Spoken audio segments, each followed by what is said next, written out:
Today's episode is brought to you by Sincerely Shalia, my very own greeting card line, written and designed by me for real love and real life. Whether you need the perfect card to celebrate love, apologize, or say what's on your heart, Sincerely Shalia has you covered. So skip the generic and say it your way. Check out my full collection at shaliavinny.com/greeting cards and find the card that speaks for you. I can't wait till you guys check them out. And don't forget to let me know what you think. I love you guys. Hello and welcome to the Love This Way podcast, the show that exists to help men and women everywhere to be better at love.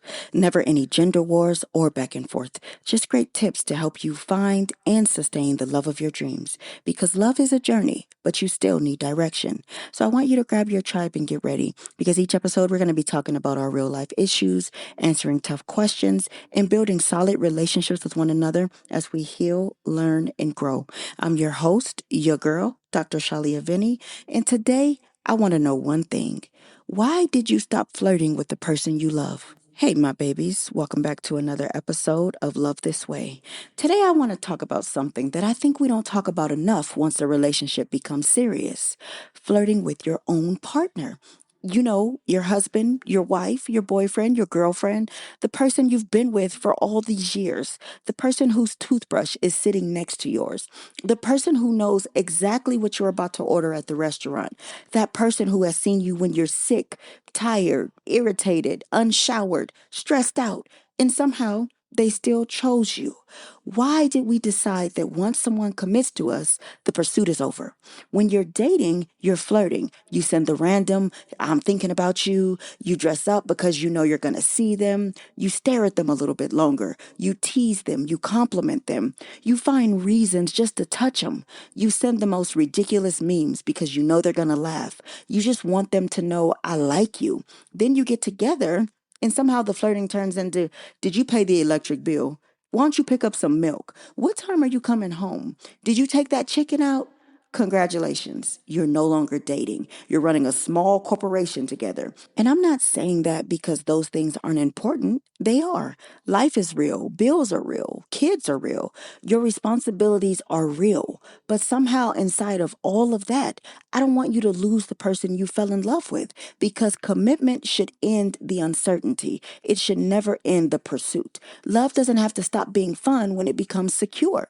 I think we've misunderstood what long-term love is supposed to feel like. We assume that if the butterflies aren't constant anymore, that something is wrong. And that's just not true, because you're not supposed to feel like a nervous teenager every day for 20 years. That's not sustainable. But there is something beautiful that can replace the butterflies: familiarity. You know this person. You know how they take their coffee. You know the face they make when they're trying not to laugh. You know that they're going to say something before they say it. You know what song they always skip. You know which side of the bed they like to sleep on. You know what they do when they get nervous. You know the story that they've told you 4,000 times already, and you still laugh when they tell it. That's not boring. That's intimacy, because familiarity also has a danger, though. When you know someone extremely well, you can stop noticing them. You stop looking. You stop asking. You stop wondering. You stop flirting. You stop complimenting. You stop pursuing. Not because you don't love them, but because you assume they already know. And that's where I want to challenge you. Your partner may know you love them, but do they feel wanted by you? Those are not the same thing, because there is a difference between, I know my husband loves me and my husband still makes me feel like he wants me. There's a difference between my wife is committed to me and my wife still looks at me like I'm her person. Security and desire aren't enemies. You know you can have both, right?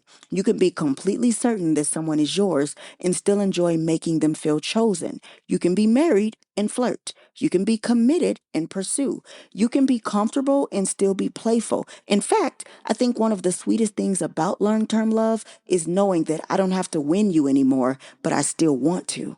There's a difference. You're not pursuing them because you're afraid they're going to leave. You're pursuing them because you still enjoy them.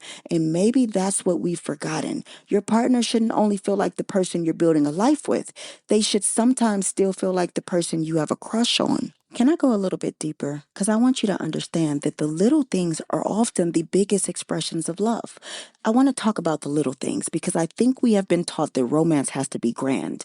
Weekend trips, expensive dinners, flowers, surprises, and all of that is wonderful. But some of the most romantic things I've ever seen have been incredibly ordinary. It's the person who walks into the kitchen and makes your coffee without asking. The person who sees you're exhausted and says, "Go lay down, I got it." The person who brings you your favorite snack because they happen to see it at the store.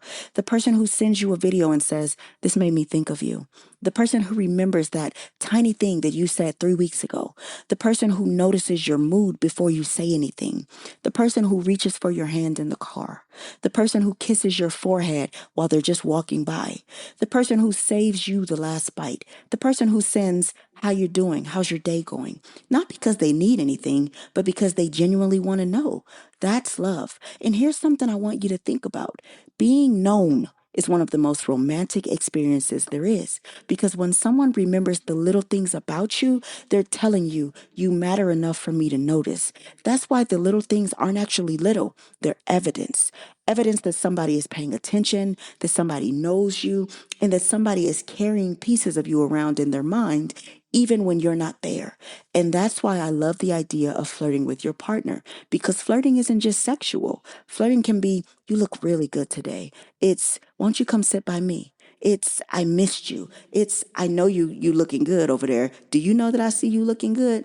It's that little smile across the room. It's the playful teasing. It's an inside joke, reaching for them just because you want them to be close, telling your spouse they're attractive without immediately asking them for something. It's making them feel like their beauty isn't only valuable when you're trying to get something from them. That is so important because eventually, if the only time you compliment your partner is when you want sex, they may stop hearing the compliment as affection. They may hear it as a transaction. But when affection exists outside of expectation, it feels different. It says, "I just like you." And I think every long-term relationship needs some of that. Not pressure, not performance, not obligation, just, "I still really like you." If you're tired of those generic impersonal greeting cards, I've got you covered. Sincerely Shalia is my very own greeting card line, written and designed by me to help you say what's really on your heart. Whether it's love, apologies, or just because, these cards speak for you. Skip the cookie cutter messages and send something real. Check out my collection at shaliavinny.com/greeting cards and find your perfect card today. Now, if you're listening and you're thinking to yourself, "Oh Lord, we really don't do this anymore," I don't want you to panic, and don't make it complicated. You don't need to recreate your first date, and you don't need a huge romantic gesture. You just need to start noticing each other again. So I want to give you 5 ways to do that. Number one, compliment your partner when you don't want anything from them. Tell them they're beautiful, they look good. Tell them that you like their smile, that you're proud of them. And then just leave it there. Let the compliment be a gift, not a negotiation. Sometimes your partner needs to know, "You are desirable to me, even when I'm not asking anything of you." Number two, send that random text. Don't make every text about logistics. Just try, "I thought about you today. I hope you're having a good day. I can't wait to see you. You made me laugh this morning." Or even, "You know you're still my favorite person, right?" You don't need a reason. That's the point. Number three, create little rituals that belong only to the two of you. Maybe it's a kiss before leaving, a 10-minute conversation before bed, a silly nickname, Friday night ice cream, a specific goodbye, a song that's just yours, something tiny that says, "This is our thing." These little rituals become emotional landmarks in a relationship.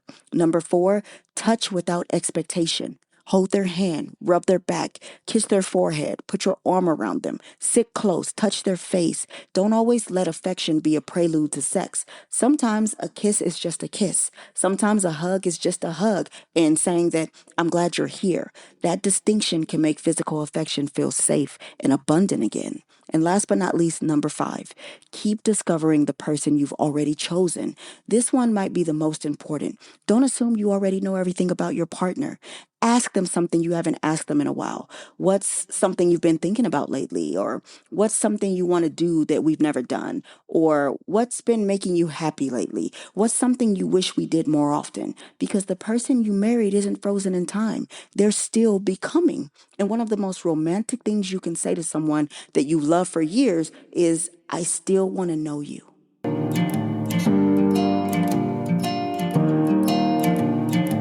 This is what I want to leave you with today, and I hope that you take it with you. Maybe the goal of long term love isn't to feel like strangers falling in love over and over. Maybe it's something even better. Maybe it's to become deeply known by someone and still find new reasons to adore them, to know their habits and still find them adorable, to know their flaws and still admire their beauty, to know their stories and still want to hear them, to know exactly where they sleep and still want to pull them closer. Because commitment shouldn't mean I have you now. It should mean I still choose you. Don't let your relationship become so comfortable that you stop being curious. Don't let responsibility replace romance. Don't let logistics replace laughter. Don't let familiarity make you stop looking at the person right in front of you. And please flirt with your own partner. Make them blush, make them laugh, send them the ridiculous text. Look at them across the room. Touch them when they're walking by. Tell them they're beautiful. Tell them you're proud of them. Make them feel wanted. Not because you're afraid of losing them, but because you're grateful you get to have them. Because there's something incredibly beautiful about being able to say, I don't need to wonder if you're choosing me. I just want to keep giving you reasons to enjoy being chosen. And maybe that's what lasting love really is. Not constantly chasing the butterflies, but creating little moments that remind you why you fell in love with this person in the first place. So don't just build a life together. Enjoy each other while you're building it, because one day you may look back and realize the greatest romance wasn't the wedding, it wasn't the vacation, it wasn't the big anniversary. It was the ordinary Tuesday when your person walked past you, looked at you, smiled, and you thought, God, I really like you. And after all these years, you still do. That's love. And that's the kind of love I want for us to learn how to keep. Now, if you need more help, you can always go to shaliavinny.com, book a one-on-one or a couple session. I love you. I'm rooting for you. See you on the next episode. Today's show is brought to you by Sincerely Shalia, my greeting card line. Please rate the show on your favorite streaming platform, share it with one person who you think needs to hear it, and then ask them to do the same. Remember, good, better, best. Don't you ever let it rest. To your good is better and your better is best. Until next time, your friend, motivator, and relationship strategist, Dr. Shalia. Bye.